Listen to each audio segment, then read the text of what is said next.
Hello and welcome. Today we're going to show you how to draw a simple seascape, a water background that you can use as a template for any time you want to draw something on the water like a ship, so on and so forth. The first thing we're going to do is we're going to add a layer. The second thing we're going to do is we're going to take our select rectangle and we're going to select about half of the overall square. Then what we're going to do is we're going to take this fill and we're going to select a blue as our primary. And we're going to fill it.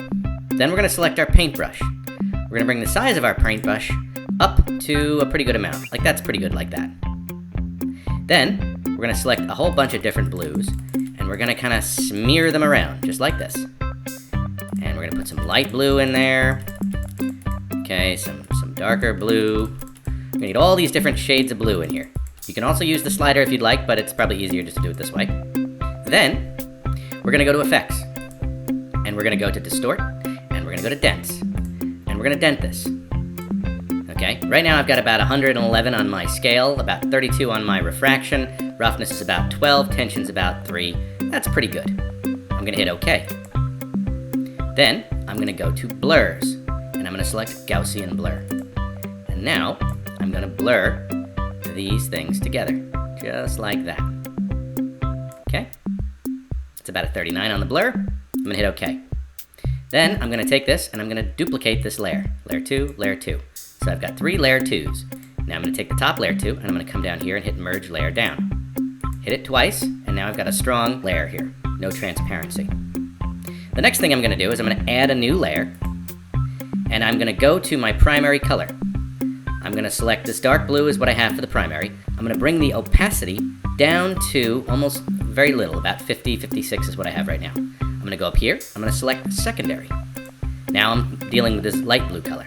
I'm going to do the same thing. I'm going to put the opacity down to about the same. Now I'm going to take my gradient tool and I'm going to run a gradient across this. I'm going to put the dark in the back, just like that. Next, I'm going to add another layer. Now I'm going to take my paintbrush. I'm going to make my strokes really small. So I'm going to make these about a 3. I'm going to take white as my primary color. So remember to select your primary color and then hit the white. And I'm going to make little tiny marks like this randomly across the upper part of the square. Now I'm going to take my paintbrush size and I'm going to increase it to 9. And I'm going to do this across the middle parts of the square. Just like that. And then lastly, I'll bring it up a little bit more and do about a 13 down here. You want to make little wave marks like this, right? Just like the waves, okay? Now I'm going to go to Effects. I'm going to hit Distort and Dents, and I'm going to dent these.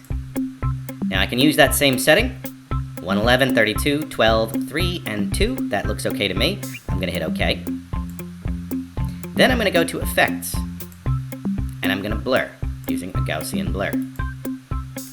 Okay, now that's too much, so I'm going to bring it down to 0, and I'm going to use this meter here and click. Bring it up until it's just a little bit faded like that. Maybe a little bit more. Okay, I'm going to hit OK. Now, I'm going to take layer 4, which is my white water, and I'm going to compress it down twice. So now all I have is layer 2. With layer 2 selected, I'm going to take my rectangle tool. I'm going to stretch it just over the horizon and just under the horizon. I'm going to stretch it all the way across. Now I'm going to do dents again. So I'm going to go to Distort and Dents. And here we go. Now this doesn't look quite right, so I'm going to adjust this down and play with it until I like the way it looks. I don't want it to look hairy, I want it to look bumpy, like waves. And you can play around with this until you get it just right. So I've got 180 on the scale, 62 on the refraction, the roughness is 20, the tension is 2, and the quality is 2. Okay, I'm going to hit OK. The last step I'm going to do is add another layer. I'm going to deselect, Control D, and I am going to, for my primary color, I'm going to take white, which I already have, and for my secondary color, that is the left click, I'm going to left click on the light blue. Now I'm going to take my gradient tool again. I'm on layer 3. I'm going to take layer 3, I'm going to tuck it underneath layer 2, and I'll take my gradient tool now, and I'm going to stretch it up, just like that. But that's it. Now the last thing is just to take these layers and crunch them down. And now you've got a simple seascape background.